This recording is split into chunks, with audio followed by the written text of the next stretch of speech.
rencana pembunuhan Nabi Isa alaihi salam. Kisah ini disebutkan beberapa kali dalam Al-Quran. Salah satunya pada surat An-Nisa ayat 157 hingga 159. Dakwah Nabi Isa alaihi salam kepada kaumnya berjalan baik. Terbukti bahwa pengikut Nabi Isa semakin bertambah dengan bantuan dari Hawariyun. Hal ini membuat kaum Yahudi yang menentang ajaran Nabi Isa menjadi geram. Kemudian mereka merencanakan pembunuhan terhadap Nabi Isa alaihi salam. Nabi Isa alaihi salam berdakwah kepada kaumnya dengan dibantu oleh Hawariyun. Ketulusan dan keikhlasan mereka dalam membantu dakwah Nabi Isa sangat tinggi. Bahkan Allah Subhanahu wa Ta'ala menurunkan mukjizat kepada Nabi Isa atas permintaan Hawariyun. Wahai para sahabatku, terima kasih atas kesigapan kalian dalam membantu perjuangan dakwahku selama ini. Semoga Allah SWT membalas setiap kebaikan kalian menjadi berkali-kali lipat. Wahai Nabiullah, ini merupakan perintah dari Allah Subhanahu wa Ta'ala. Lagi pula, kami merasa tersanjung ikut andil dalam perjuangan dakwahmu. Pada suatu hari dalam perjalanan, salah satu dari pengikut setia Nabi Isa merasa kelaparan. Mereka saling pandang dan tersenyum kecil.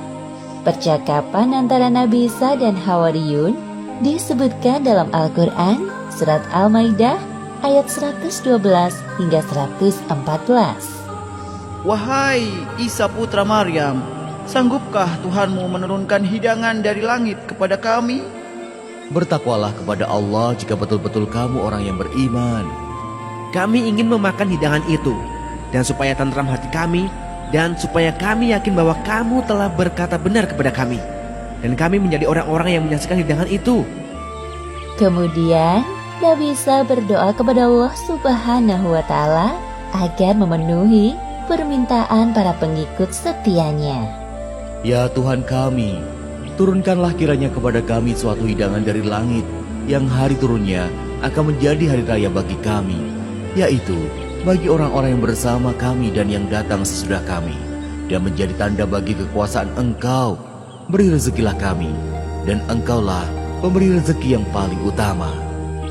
Allah Subhanahu wa Ta'ala menjawab doa Nabi Isa seperti yang disebutkan dalam Al-Quran surat Al-Maidah ayat 115. Allah berfirman, sesungguhnya aku akan menurunkan hidangan itu kepadamu. Barang siapa yang kafir di antaramu sesudah turun hidangan itu, maka sesungguhnya aku akan menyiksanya dengan siksaan yang tidak pernah aku timpakan kepada seorang pun di antara umat manusia. Lain halnya dengan kaum Yahudi. Mereka sering meremehkan ayat-ayat Allah yang disampaikan oleh para nabi. Maka dari itu, keimanan sulit menancap dalam hati mereka. Maka, saat datang Nabi Isa menyampaikan ajaran kebenaran, mereka memusuhinya. Wahai saudaraku, lihatlah pengikut Isa sekarang makin bertambah banyak. Bisa-bisa murid-murid kita diambilnya pula. Benar, wahai saudaraku, pasti karena tipuan sihirnya, apalagi dia punya murid-murid yang setia. Kita tidak bisa diam saja dan menunggu keadaan berubah. Hanya ada satu cara untuk mengubah keadaan ini, yaitu melenyapkan Isa dari negeri ini. Nabi Isa alaihi salam selalu berdoa kepada Allah untuk menghadirkan keimanan di hati kaum Bani Israel dan Yahudi, semata-mata agar kaumnya mau kembali beriman kepada Allah Subhanahu wa Ta'ala. Salah satu tujuan dari dakwah beliau adalah mengabarkan tentang kedatangan Muhammad Sallallahu Alaihi Wasallam sebagai penutup para nabi. Wahai kaumku, berkumpullah sebentar. Ada hal penting yang ingin aku sampaikan kepada kalian. Sebuah kabar yang menggembirakan. Hal penting? Kabar gembira? Apa maksudnya? Orang-orang yang awalnya tidak peduli berbalik mendekati Nabi Isa. Mereka penasaran dengan kabar yang akan disampaikan Nabi Isa. Kabar gembira apa, wahai Isa? Cepat katakan, jangan membuang-buang waktu kami. Iya, cepatlah katakan sekarang. Wahai kaumku, cepat atau lambat, kelak saat ajal tiba, aku akan meninggalkan kalian. Aku tidak ingin kalian menjadi kaum yang zalim selama-lamanya. Hal penting yang ingin aku sampaikan ini adalah tentang Rasul penerusku. Beliau adalah Rasul penutup para nabi. Maksudmu Rasul terakhir? Iya, benar. Namanya Ahmad atau Muhammad. Dia lahir di daerah yang tumbuh banyak pohon kurma. Apa? Tidak mungkin. Kenapa tidak di sini? Dari keturunan bangsa kita. Omong kosong dengan semua itu. Wahai Isa, kami tidak percaya perkataanmu sedikit pun. Apakah engkau ingin memecah belah bangsa kami dengan mengatakan hal itu? Wahai Isa, kita ini Bani Israel, bangsa terbaik dari yang terbaik. Sudah, mari kita bubar. Ternyata benar dugaanku. Isa hanya membuang-buang waktu kita saja. Wahai kaumku, semua yang aku sampaikan ini adalah... Belum sempat Nabi Isa menyelesaikan perkataannya, kaumnya pergi. Wahai kaumku, bersikap lemah lembutlah kalian terhadap sesamamu.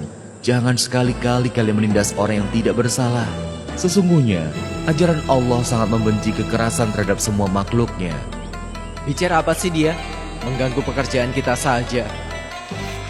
Ajaran Nabi Isa yang ditentang oleh kaum Yahudi adalah tentang riba, yakni mendapatkan tambahan keuntungan dengan cara yang curang. Seperti yang disebutkan dalam Al-Quran surat An-Nisa ayat 161. Dan disebabkan mereka memakan riba, padahal sesungguhnya mereka telah dilarang daripadanya. Dan karena mereka memakan harta orang dengan jalan yang batil. Pada masa itu, sekitar tahun 63 sebelum Masehi, negeri Palestina berada di bawah kekuasaan Romawi yang kejam. Setiap orang yang melakukan pemberontakan terhadap kerajaan akan dijatuhi hukuman salib.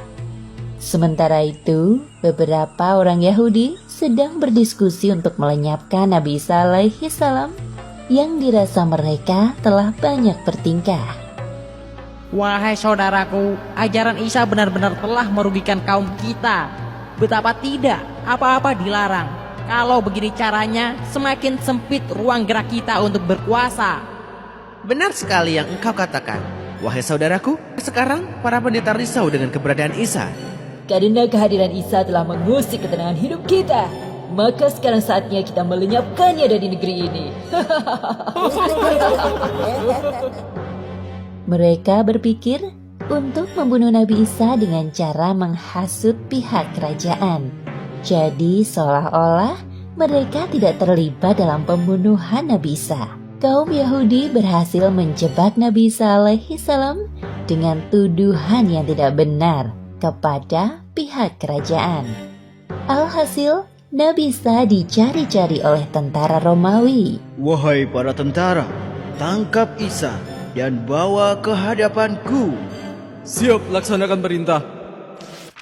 Sementara itu, Nabi Isa bersama Hawariyun telah bersembunyi ke tempat yang aman setelah mendengar kabar bahwa Nabi Isa menjadi buronan pihak kerajaan. Wahai rakyat Palestina, barang siapa di antara kalian yang mengetahui keberadaan Isa putra Maryam dan bersedia melaporkannya kepada kami, hadiah besar dari kerajaan menanti kalian. Namun sayangnya, ada salah satu pengikut Nabi Isa yang tergiur dengan hadiah sayembara tersebut. Ia berkhianat dan memberitahukan tempat persembunyian Nabi Isa kepada tentara Romawi. Sebelum tentara Romawi mendatangi tempat persembunyian Nabi Isa, Allah Subhanahu wa Ta'ala telah menyelamatkan Nabi Isa. Seperti yang disebutkan dalam Al-Quran, surat An-Nisa ayat 158. Tetapi yang sebenarnya Allah telah mengangkat Isa kepadanya. Wahai Isa, keluarlah dari persembunyianmu. Engkau telah terkepung. Engkau tidak bisa lari lagi dari kami. Di mana Isa? Cepat katakan. Aku tidak tahu apa-apa tentang Isa. Hei, dia itu Isa. Hah? Kau Isa rupanya. Demi Tuhan, aku bukan Isa. Kalian salah orang. Sudah, bawa saja dia. Akhirnya, tentara Romawi membawa Yudas Iskariot yang wajahnya telah diserupakan oleh Allah seperti Nabi Isa dan menyalibnya. Seperti yang disebutkan dalam Al-Quran, surat An-Nisa ayat 157.